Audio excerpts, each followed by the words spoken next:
Shabbat Shalom, family. Good to see you all. Hope you're doing well. Well, I tell you what, it is bitterly cold here. I don't know where you are, but man, in New Jersey, it is bitterly cold. So we got some snow last night. It looks beautiful. One thing I do love, I think when it snows, it looks beautiful outside, but I don't like driving in it though, but it does look beautiful. So, we're going to get to this episode of Israelites gathering days, months, and years. Shabbat Shalom, family. Shabbat Shalom. All right, let me share my screen. Please give me a one if you can see my screen.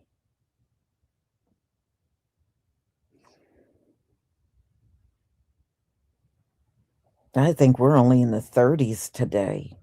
It is cold here, very cold. Thank you. Thank you. Thank you.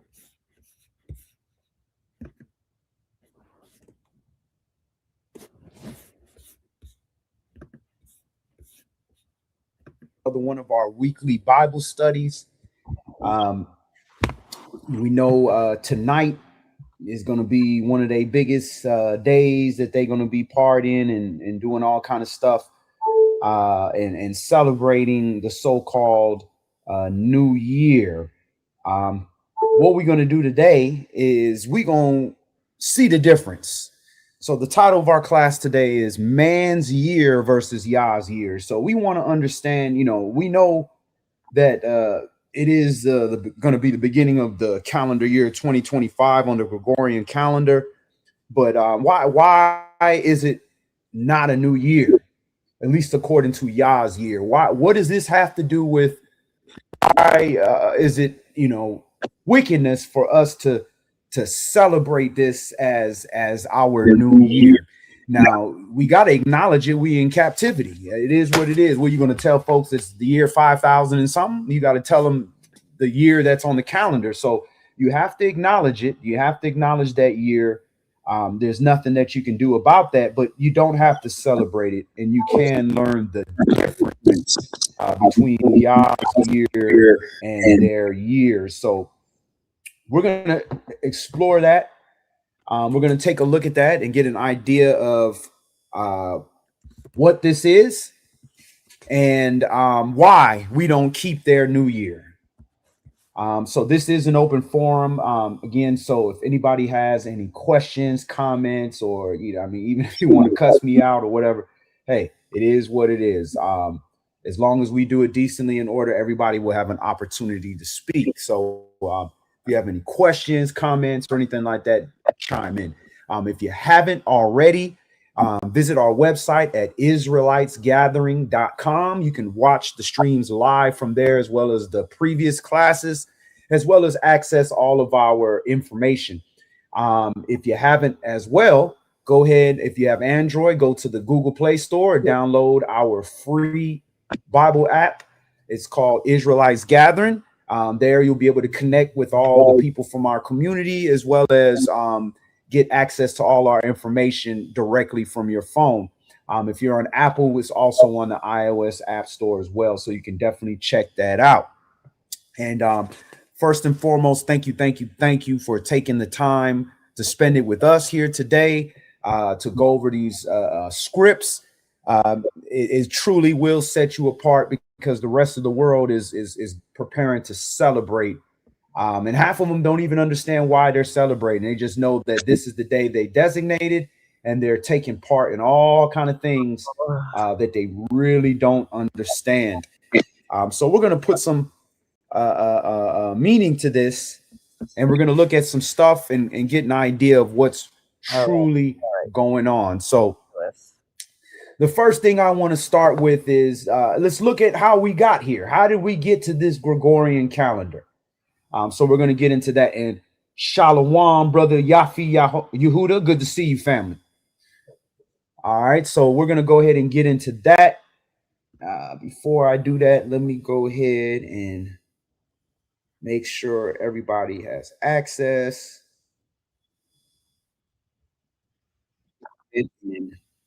All right. And what we're going to look at first is we're going to look at this Roman Republican calendar. That's kind of where all this originated from. All right. So we're going to go to the Roman Republican calendar and we're going to take a look at it.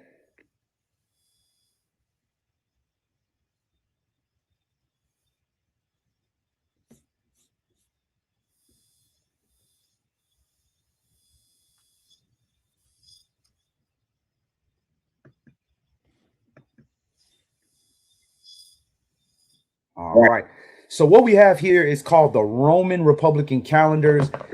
Basically, it's a dating system that evolved in Rome. Let me blow this up a little bit. A dating system that evolved in Rome prior to the Christian era. According to the legend, Romulus, the founder of Rome, instituted the calendar about 738 BC. So this is what the Romans were using. So, they like to tell you all this stuff about how they changed the days of the weeks and all that stuff. But really what they did was, we're going to go over what they did. This dating system, however, was a product of the evolution from the Greek lunar calendar. So before the Romans were the Greeks. And basically it's a derivative of the Greek lunar calendar. And the Greek lunar calendar in turn, the Greek lunar calendar in turn came from the Julian calendar.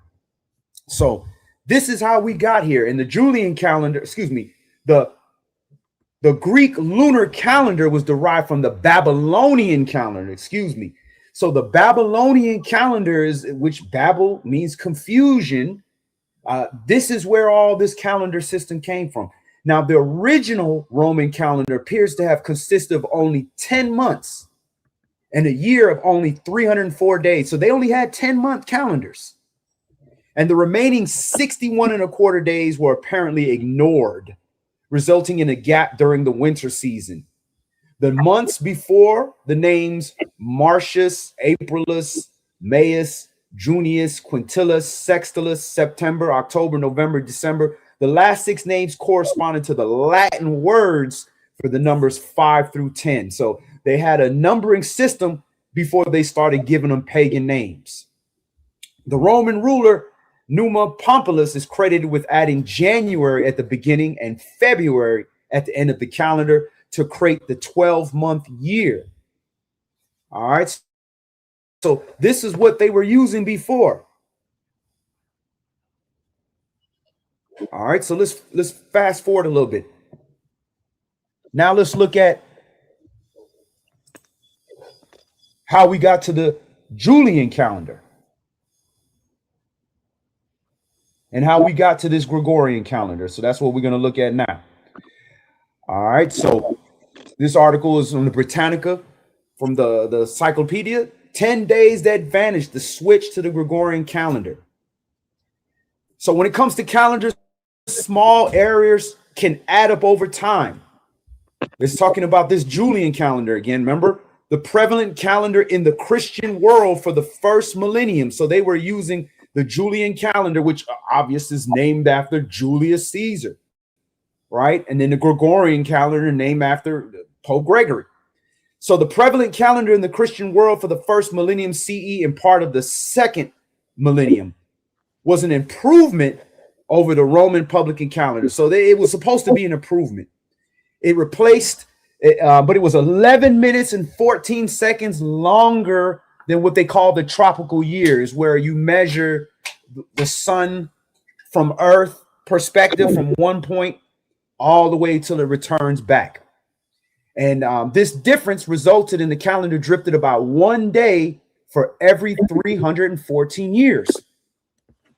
So one of the most pressing problems caused by this error was the increasing difficulty of calculating Easter. So this is all about their pagan festival. They had to make some changes because they're trying to get the calendar to keep up with this worship, this sun worship that they're doing with Easter.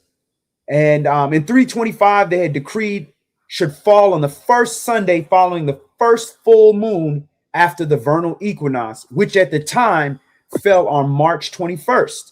So at that time, the equinox was on March 21st.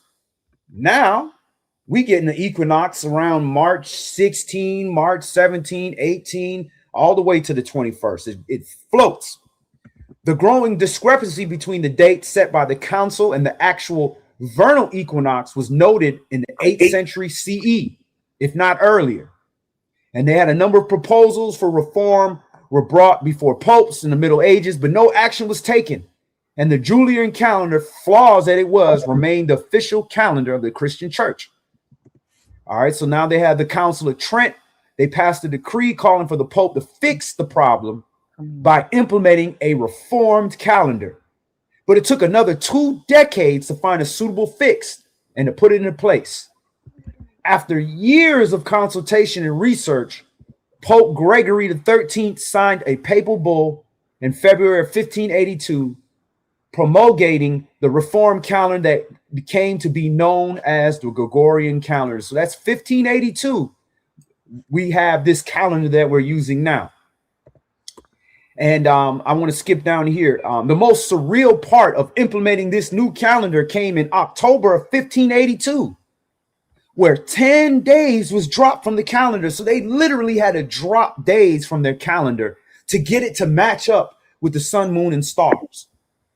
And basically brought the vernal equinox from March 11 back to March 21st. So they had to drop days to fast forward the calendar so they could be aligned with the vernal equinox, which was March 21st back then.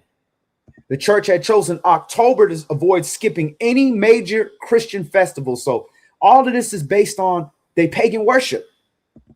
That's pretty much what all this was about their pagan worship and moving things around so that they could make things fit. So that's how we got to where we're at now. That's why we have all this New Year stuff in January and have this so-called Gregorian calendar. So why January? So this is why. All right. So this so-called deity, this pagan god, Janus. All right. In ancient Roman religion, Janus is the god of beginnings, gates, transitions, time, duality, doorways, passages, frames, and endings. So this is basically Father Time is what they're trying to say. Right. And it's depicted by this two-faced God where one looks in the past, other one looks in the future. This is what they're celebrating in January. He's actually depicted as having two faces. The month of January is named for Janus, Ianuarius. According to the ancient farmer almanac, Juno was mistaken as the tutelary deity of the month of January, but Juno is the tutelary deity of the month of June. So again, there's other pagan gods. And what we have to understand is today, when people go to church and they have something called watch night, and here they're going to be doing a pagan ritual. What they do is they say, everybody face one direction, and the whole church faces one direction. And they do a countdown, 10, 9, 8. And when the new year comes in, everybody turns around and faces the other direction. And they're saying, hey, happy new year. And they're celebrating. That is actually a pagan ritual for the pagan god Janus. And churches are going to be taking part in this worldwide. And we're taking part of this by acknowledging all this stuff and celebrating and partying and doing all that type of stuff, which is basically a feast and making it a holiday. It's worshiping the pagan god Janus. That's why we don't keep this new year. Again, we have to acknowledge it's going to be 2025 according to the Gregorian calendar, so we can't stick our heads in the sand and act like we don't know what year it is. But we don't have to participate in the celebration of a pagan god of a year that does not align with YAH's year. And that's why we have the title of the class, Man Year versus YAH Year. All these are man-made names. You have the Gregorian calendar after Pope Gregory. You have the Julian calendar after Julius Caesar. You got the Babylonian calendar after the Babylonians. All these things are man-made, named after men. So let's get into it. Let's see How long is a year? First, we got to understand how long is a year, because we just looked. They had a 304-day year. They had a year that was too long. They had to add 10 days. Well, how long is a year? Let's take a look at that. So we're going to go to the book of Jubilees. Jubilees chapter 6, Yobelum chapter 6, and we're going to read 29 through 38. And Jubilees is one of our Sefer writings, one of our books that was used to comprise the scriptures, that was passed on, that we would have had in our family, that would have been our history, that had the details that we needed. But of course, when you're trying to keep Easter and all those type of things, they got to get rid of these things. All right, so we're at Jubilees, Yobelum, chapter 6, and I want to read from verse 29. Jubilees, chapter 6, and we're going to start this at verse 29. Let's start this at verse 28, actually. And on this count, he ordained them for himself as feasts for memorial forever, and thus they ordained. And they placed them on the heavenly tablets. Each had 13 weeks from one to another, past their memorial, from first to second, and from second to third, and from third to fourth. So these are seasons right here. And all the days of the commandment will be 52 weeks of days. And this will make the entire year complete. So 52 weeks, that's a week is 7 days. So you have 52 times 7. And I'm not a mathematician, but I can use a calculator. If you do 52 times 7, you're going to have 364 days exactly. That is how long your year is. And thus it's engraven and ordained on the heavenly tablet. So the heavenly tablet is the sky. So this is ordained in the sky. 364 days. So where are we getting this 365? And where are we getting this 354 and 304 and all these different days? Because those are man-made years. Yah said his year, the creator of all, has 52 weeks of days. So that's 52 times 7, 364 days. Verse 31. And there is no neglecting this commandment for a single year or from year to year. So every year, Yah's year, 364 days. And command you, the children of Yasharal, that they observe the years according to this reckoning. 364 days, and this will constitute a complete year, and they will not disturb its time from its days and from its feasts, for everything will fall out on them according to the testimony, and they will not leave out any day nor disturb any feast. So when you start adding days and removing and doing all kind of things, you're disturbing the feast days. You're disturbing the holy days, the days that Yah's setting apart. Remember, let it be done on earth as it is in heaven. So this is all that we have to align ourselves with what's going on in the heavens. Verse 33. But if they do neglect and do not observe them according to his commandment, then they will disturb all their seasons, and the years will be dislodged from this order, and they will disturb the seasons, and the years will be dislodged, and they will neglect their ordinances. And all the children of Yasharal will forget. It will not find the path of years, and will forget the new months and the seasons and Shabbats, and they will go wrong as to all the order of the years. So again, we know that at some point where we're using a lunar calendar, the lunar calendar is 354 days. That's not 52 weeks of 7 days. That don't add up. So we obviously could not keep that as the calendar because the days don't add up. But this would cause you to not know your new month, forget what numbered year we are in the 7-year cycle. And it would also make us forget our Sabbathons, which are days treated like Sabbaths that do not fall on the 7th day of the week. And all the years will be wrong. And that's why we're confused and we really don't know where we're at. That's the punishment of being in the Gentile rule.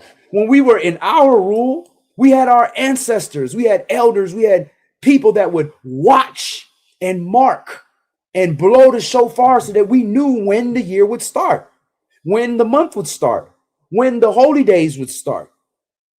Verse 35. For I know, and from hereforth will I declare it unto you, it is not of my own devising. For the book lies written before me, and on the heavenly tablets the division of days is ordained, lest they forget the feast of the covenant and walk according to the feast of the Gentiles after their error and after their ignorance. And that's what we're doing right now. The feast of the Gentiles getting ready to have a big old feast, biggest party day of the year.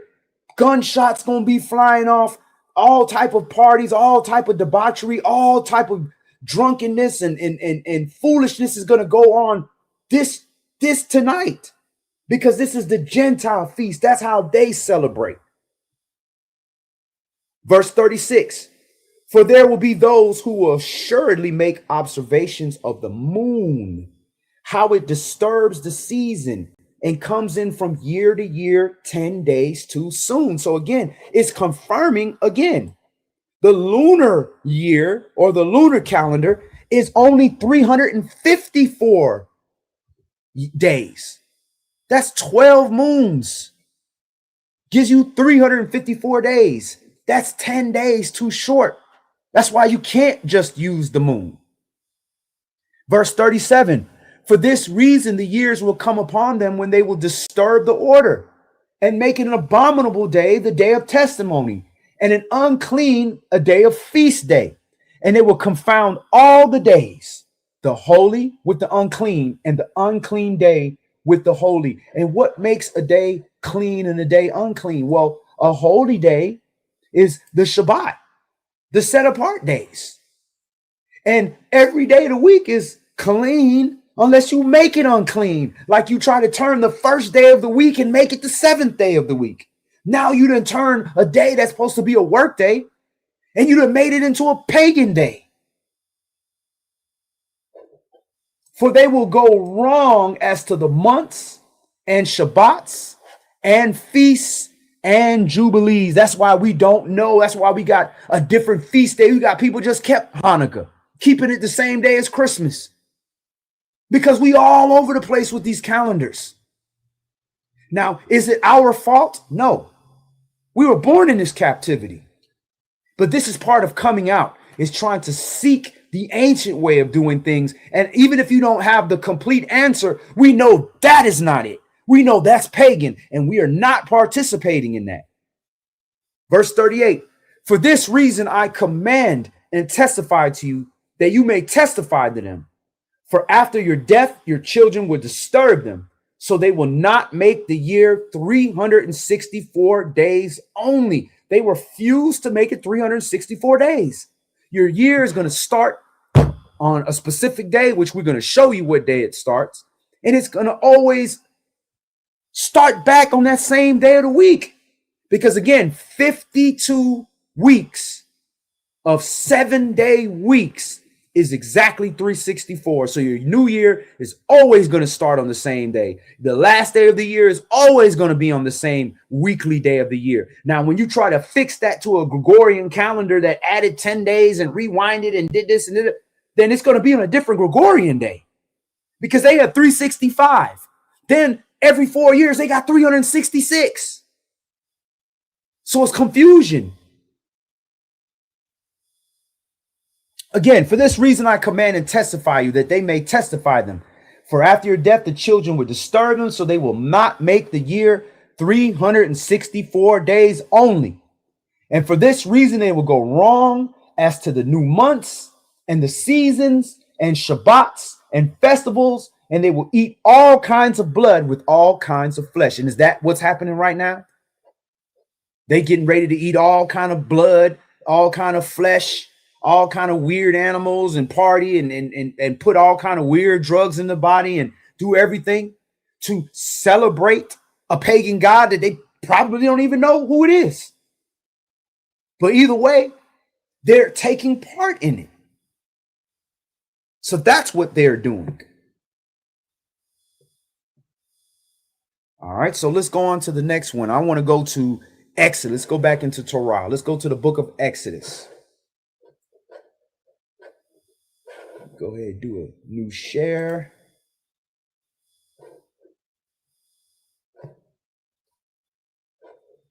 Going to Exodus.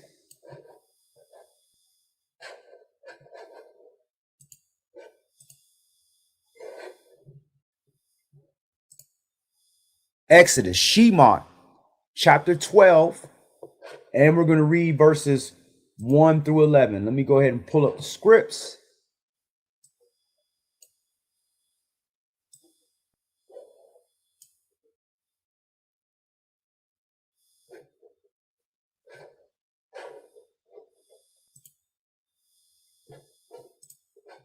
There we go. Exodus,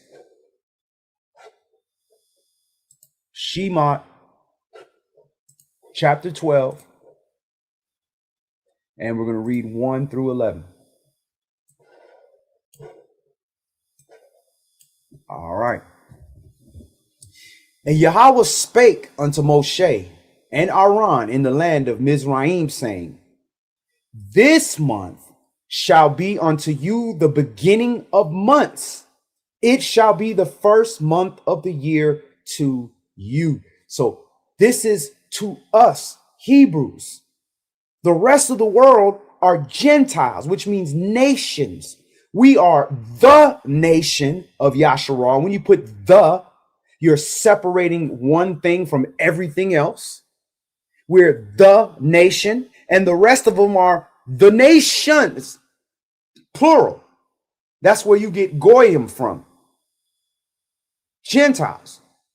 To us, the set apart month, the set apart nation, this particular month, which we're going over right now, is going to be the first month of the year. Now, this month does not happen in the dead of winter that we're about to read about.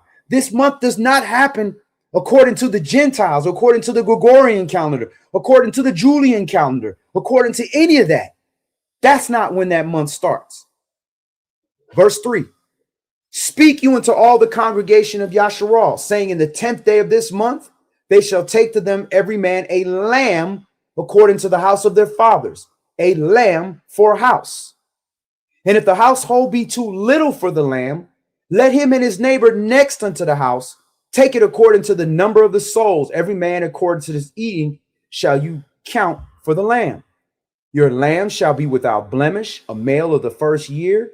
You shall take it out from the sheep or from the goats, and you shall keep it up until the 14th day of the same month, and the whole assembly of the congregation of Yasharal shall kill it between the evenings. So here you have, what is this talking about here? Does anybody know what this is? What is this talking about? Any of the viewers? What month is this here where we're keeping a lamb up until the 14th day and then killing it in between evenings? This Passover happens between March and April. So this is Pesach. So we know Pesach don't happen in December. Ain't nobody out here getting lambs to celebrate March. Absolutely. Nobody is trying to do this in the dead of winter. So he's letting you know in the second book of the Bible that for you, Hebrews, set apart, the beginning of months, the beginning of the year is when we have Passover. That's in the spring. So the new year for us is in the spring. So let's take a look at these terms so that we know what we're talking about here. This month shall be the beginning. First of all, let's look at that word for month. Hodesh. Hodesh. And they put the new moon. But it's a month. Moon has a completely different word, and we're going to look at that word. A lunar month is a completely different word. But again, because the heathen and the Babylonians and all them were using a lunar calendar, in English, the word month and moon is very similar. It's a derivative. But in every other language, including the language that these Bibles were written in, they were written in Hebrew in Old Testament, and they were written in Greek in the New Testament. Both of them have different words for moon. So why are they going to use the same word? You have Hodesh in Hebrew, and you have Selene for moon in Greek. The word for moon in Greek is Selene. The word for month in Hebrew is Hodesh. And the word for moon is Yeriach. So let's take a look at that. I'm going to look that up real quick. Let's look at that word. I'm going to pull up the Strong's Concordance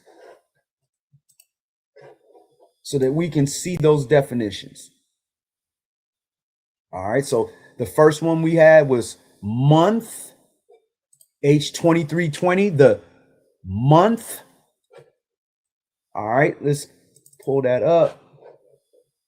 And we're going to look at the word for a lunar year. It's Yerach, H3391 in Hebrew.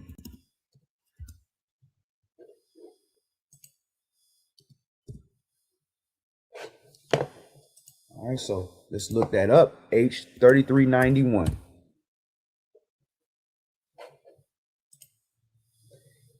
H3391, Yerach, an unused root of uncertain signification, a lunation, that is a month. So they have a different word, Hebrew word, completely different Hebrew word for lunar month. A lunar month is a lunation. So how do you get Hodesh from Yerach? They're not the same. And this, you just look up the word moon and you're going to see what the word for moon is. Yeriach, H3394. Yeriach, the moon. So that's not the same as H2320, which is month. But of course, because of their understanding, they put the new moon for the definition, but that is improper. That is the word for month. Anytime they're using the calendar, they're using Hodesh. When they want to talk about a physical moon, they're going to use Yeriach. Completely different words.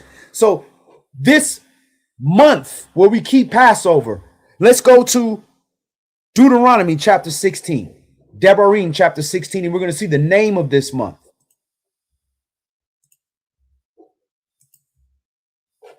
We're going to Deuteronomy chapter 16, and we're going to read 1 through 6.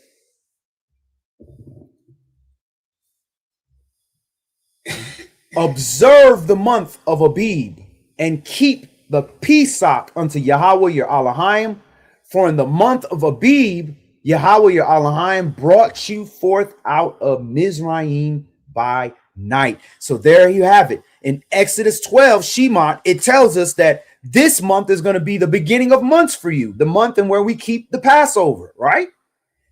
Now, here in Deuteronomy chapter 16, they're now giving us the name of that month. And the name of that month is Abib. Abib. And this is set apart. Yah set this month apart. He gave only one name to a month, which is the first month of the year.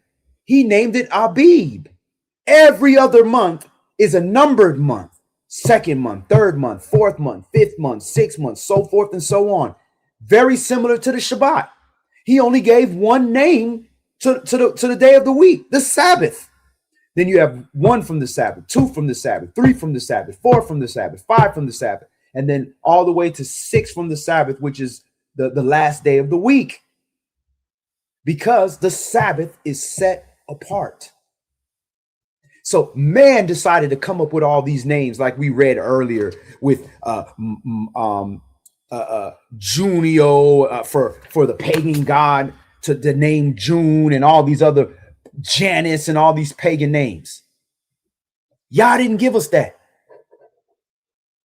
So again, this is what Yah gave us. This is Yah's year right here.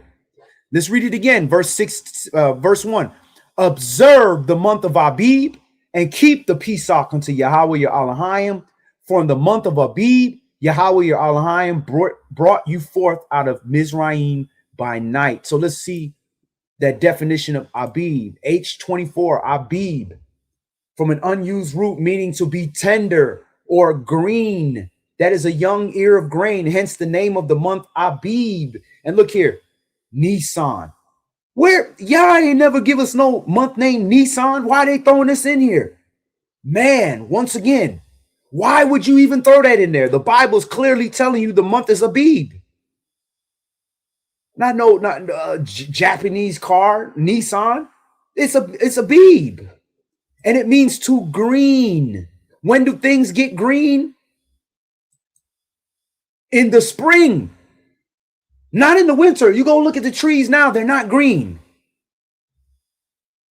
And once again, the Passover is when we're keeping all these things. So there you have it. That is when your new year starts. All right, so let's take a look. Let's go back to Genesis, the book of Genesis, and we're going to see how do we figure this out? How do we even know when the year starts? All the way from the first book of the Bible is giving us the patterns. Again, this was like we read in Jubilees, this was written in the heavenly tablets. So the heavenly tablets is the sky. First of all, heavenly, anytime you see heavenly, that's heaven, that's the sky, that's up. It ain't some tablet that fell to the earth and you pick it up and you read it. That's right, new growth. When things grow in the springtime, not in the wintertime.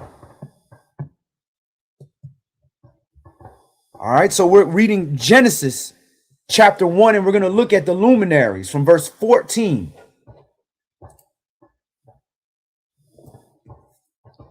And Elohim said, let there be lights in the firmament of the heaven to divide the day from the night. So this is what divides the cycle. The lights that are in the firmament. And let them be for signs, seasons, days, and years. None of this said, let it be for pagan worship. Let it be so that we know that we gonna have a bad year or something. No, this is for signs to let us know, hey, this is the new year, or hey, it's the beginning of the month. And for seasons, it changes every 13 weeks.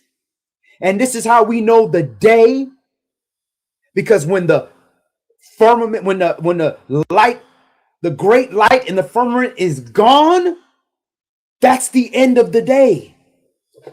And when the great light is back up, we know we're in the daytime period of that new day. And for years, so when you put all these things together, they're like the hands of a clock. You got 3 different hands: the sun, moon, and stars. Verse 15, and let them be for lights in the firmament of heaven to give light upon the earth. And it was so.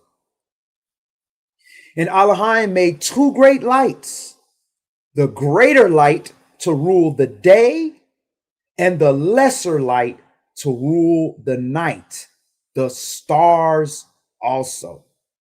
All right. And the reason I said that is because it said he made the stars also. Like this is different. They added that. So the great light, the greater light that rules the day, that's the sun. And of course, the moon is the light that we see at night. But is that really a light? Because if the sun don't shine on it, then there's no light. But the stars, they shine all night long. So these two great lights, and the greater light rules the day. So that lets you know when a day ends.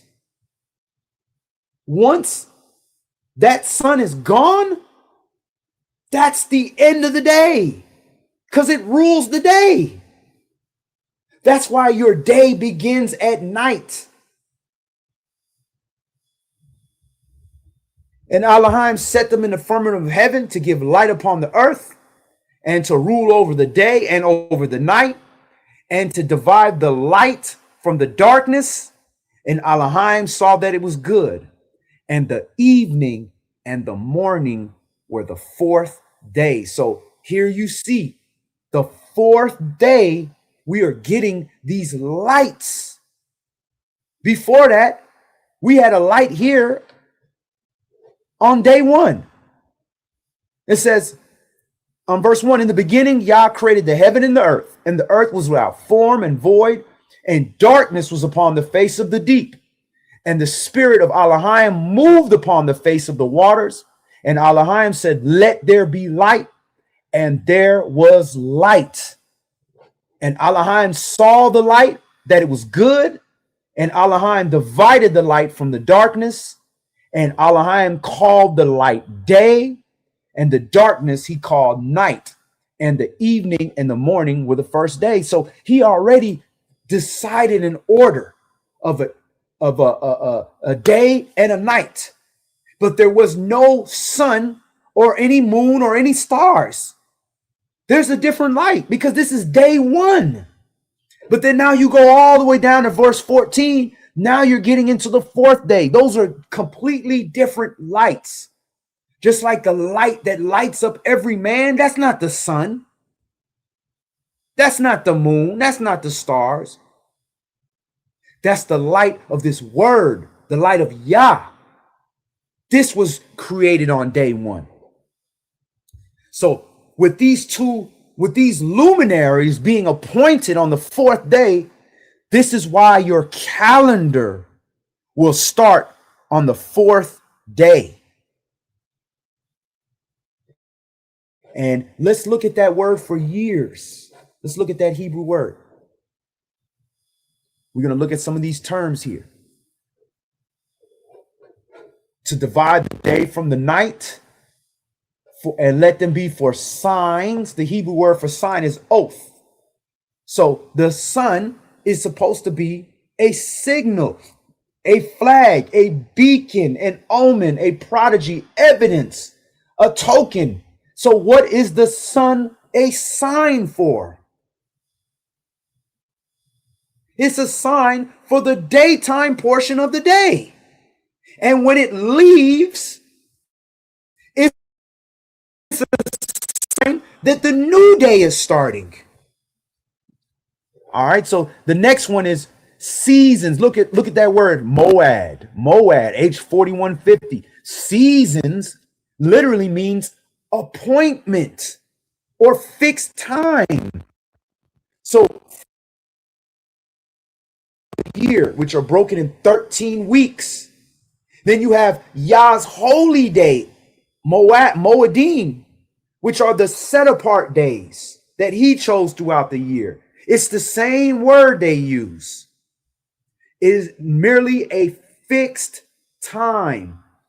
So these greater lights is so that we can identify the fixed times.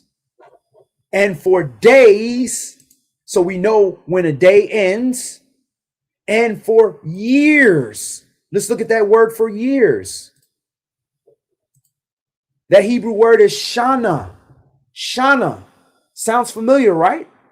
Because just a couple weeks ago, a couple months ago, they was talking about Rosh Hashanah. Wait a minute. Rosh means head. Shana means year, head of the year. How is the head of the year in the 7th month? That's what these Gentiles doing. You got one Gentile that stole your identity. He's starting the year over in the 7th month so that he can, for accounting purposes, for money. That's why they start their year in the 7th month, so they can do all that, atonement and forgiving debts and all that type of stuff. That's why they do that. The rest of the Gentiles, they start in the year in December so they can keep the winter solstice. But even the definition of year tells you something. Shana, Shanah, H8141.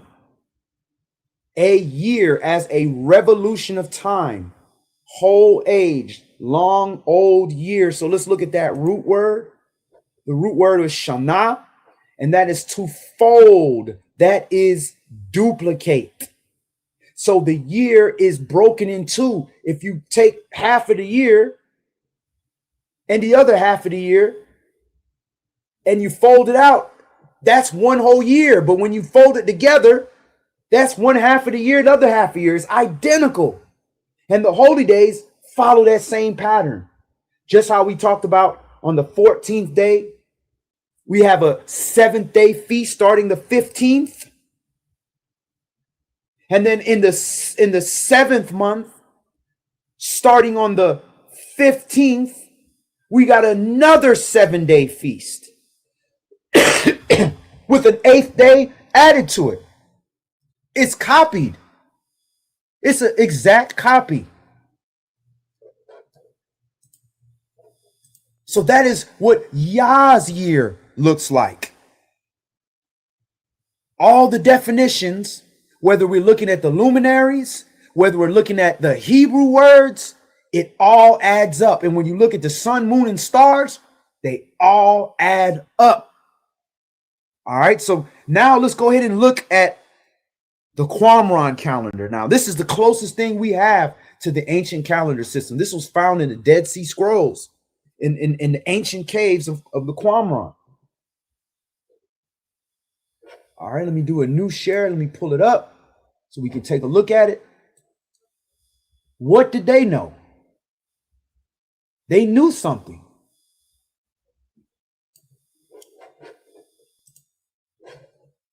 All right, let me bear with me a second. Let me go ahead and pull that up. I'm trying to pull up the Qumran calendar.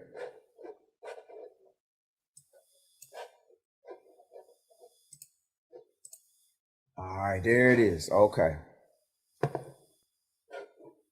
So this is called the Qumran calendar. This is our Zadokian calendar, and this was found with the Dead Sea Scrolls. Obviously, they put it on a piece of paper. They rewrote it out, but this is when you look at the fragments of the Dead Sea Scrolls, 4Q 320 and 4Q 321. You can actually go to the Dead Sea Scrolls website and you can look at these fragments and you can see what they pieced together. So notice you don't see any names of months. All you see is Abib here for the first month. You blow this up a little bit. You have Abib for the first month. Then you have the second month and the third month. Here you have 13 weeks, just like what Jubilee said. Then you have the 4th month, 5th month, and 6th month. Another season, 13 weeks. Complete copy. Notice Shana means double, to fold over. Well, look, first half of the year here. 1, 2, 3, 4, 5, 6. Second half of the year. 7, 8, 9, 10, 11, 12. Exact copy. You have the 4th month, 5th month, 6th month, 7th month, 8th month, 9th month, 10th month, 11th month, and then 12th month. And that 12th month ends with the vernal equinox. That's the equal day and equal night. Notice what day it starts on. Look at the days of the week. You don't have the pagan days on here because we weren't using the pagan days back then. First day, second day, third day, and here it is, the 4th day. The 4th day is when your new year starts. So every year on the 4th day of the week, your new year starts. And again, just like we read in Genesis chapter 1, our calendar day starts at night. So when does the 4th day start? Tuesday night. How do you know that? When does the Shabbat start? Friday night. So Saturday, what we call modern Saturday, starts 6th day at even when it gets dark. That's when our Shabbat starts. So our Sabbath is set apart, completely different from everybody else. They have a 12 o'clock Sabbath start for the Jewish people and all that. Then you have the Christians keep their Sabbath on the first day of the week. We are completely set apart. Our new year will always start on the 4th day of the week. That means your Shabbat is going to be on the 4th day of the month. So every year, the first Shabbat is the 4th day of Abib. This is in the Qumran calendar. So if you need a copy of this, you can always reach out to us. We have it on our website. It should be on the app as well. And you notice all your holy days. The 14th, Pesach. The 15th, the 7 days of unleavened bread. 1, 2, 3, 4, 5, 6, 7. Then the morrow after the Sabbath, first fruits, which happens on the 26th, which will be Saturday night is when it starts. Then in the middle of the 3rd month, you have, once again, you have Saturday night. You got 7 Sabbaths. 1, 2, 3, 4, 5, 6, 7. 7 Sabbaths complete. There you have your Pentecost. Then the 7th month, first day of the month, trumpets. 10th day of the 7th month, atonement, the holiest day of the year. And look, remember we have the doubling, the copying. Remember here you have New Year, beginning of the year, New Year celebration, Rosh Hashanah, 7th month, first day of the month. Trumpets, you got a holy day. 10th day of the 7th of the 1st month. That's when you collect that lamb. 10th day of the 7th month. Atonement.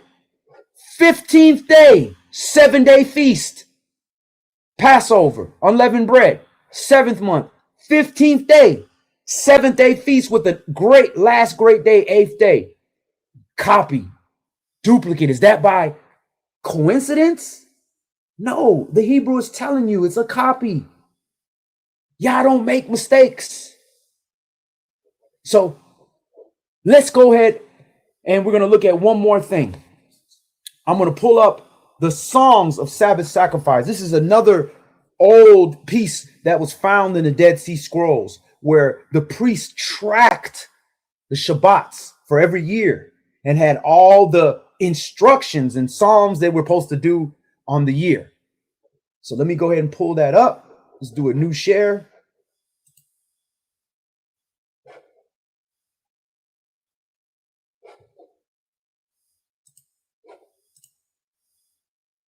All right. This is called the Songs of Sabbath Sacrifice. So this is what King David and all them would have used when they instituted this in for the priests. So this is 4Q400, and that's where the portion of the fragments was found.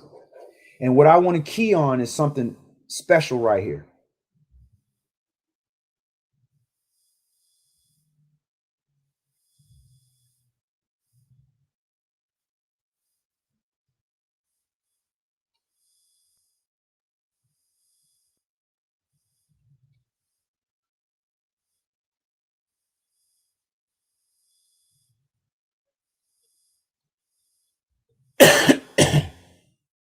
Bear with me. I'm trying to. Let me stop the share real quick. Let me find it and then I'll share it.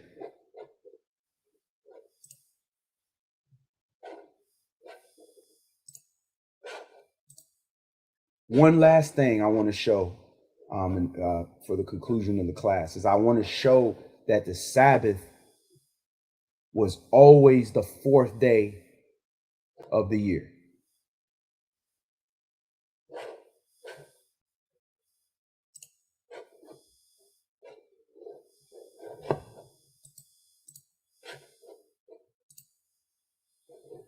All right, so there's one more thing I want to show you all.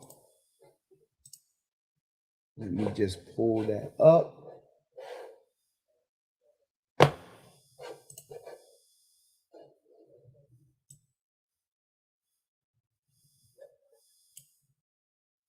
All right. Songs of Sabbath sacrifice. Here you go. I don't know why it keeps blacking out like this. Try to go to the next page.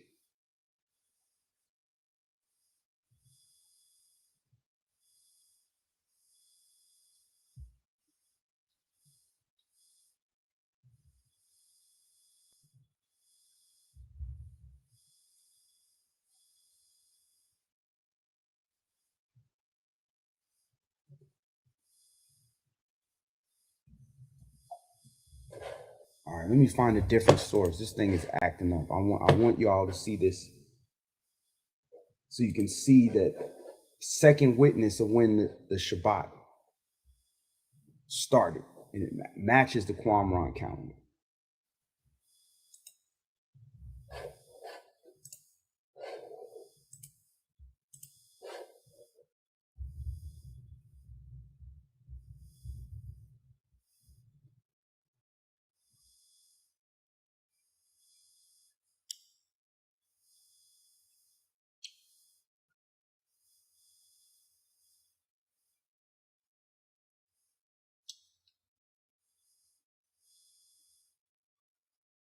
All right, bear with me 1 second. I got it up. I'm just trying to find that section so we get to it real quick.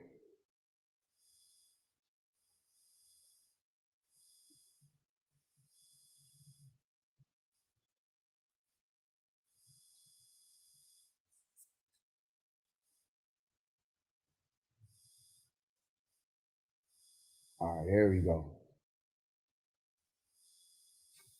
All right, got it. All right, so let me do a new share.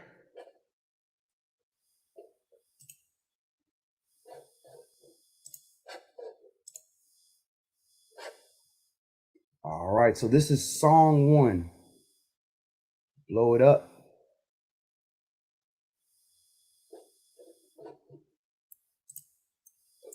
All right, so it says song 1. So this is the one of the first songs that they're going to sing for the new year. It says, "For the sage, the song of the Holocaust offering of the first Sabbath on the 4th of the first month." So again, it's showing you right there a completely different source where the priests were marking exactly what they were doing for each Sabbath day of the year. And when you go through this, it's called the Songs of Sabbath Sacrifice. If you go through it, it's going to give you the numbered day for each Sabbath. So it's going to show you that the Sabbath does not change. It's every 7 days, and it starts from the year on the 4th of the first month. Right there. For the sage, the song of the Holocaust offering of the first Shabbat on the 4th of the first month. So let's go back and look at the Qumran calendar again.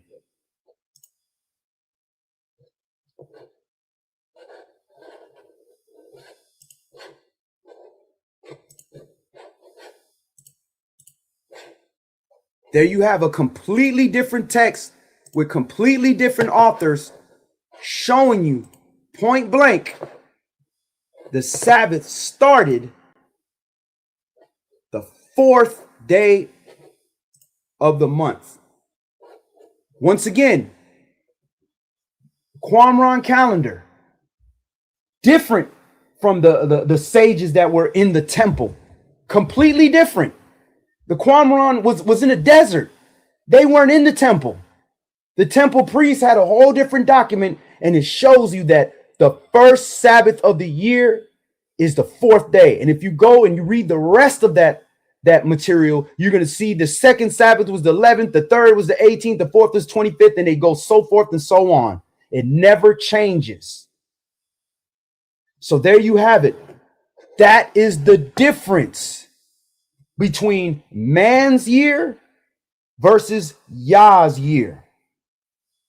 And brother Yafi said that you need that. I got you, my bro. You can go ahead and download it right from the website, or you can get it right on the application. You can get on the phone, go to the document section, and you can download it so you can look at it on your phone, as well as Psalms of Sabbath Sacrifice. And you can see the rest of the Sabbath days, how it's every 7 days. So it kills all that about the new moon, and then 6 days after the new moon is the Shabbat, and the Shabbat on a Tuesday this week, it's on a Wednesday next year, and foolishness. Every year, the Shabbat is the same. It's static, just like every day the sun goes down and comes back up. Always. Holocaust is I believe Holocaust is just like the burnt offerings. That's what that meant. But let me see. I wouldn't know what the Hebrew word for Holocaust is, bro. I can try to look that up. And I'll definitely get back with you on that. But I believe the Holocaust is just saying that's the burnt offerings. That's when they were doing the burning the lambs and the different things on the Shabbat according to the law.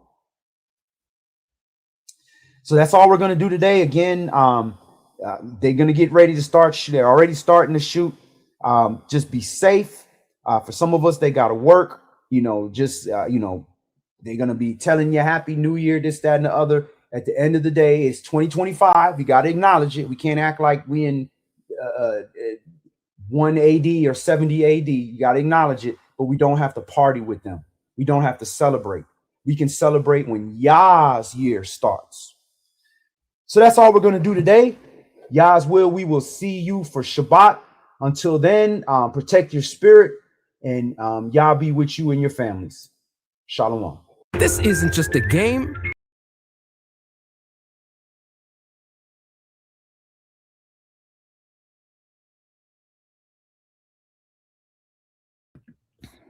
All right, y'all. Shabbat Shalom. So we're going to go ahead and conclude. I pray the Most High will keep you safe in these turbulent times, because it just seems like as time moves on, it's going to get more crazy in this Gentile world. And we know how they act when they are desperate or they're threatened by something. We know what they turn into. And we certainly need to keep our distance and keep the separation going all throughout 2026. So I pray the Most High will keep his most powerful angels around you and your family and keep you safe from all the evils of this Gentile world always. Shabbat Shalom, family.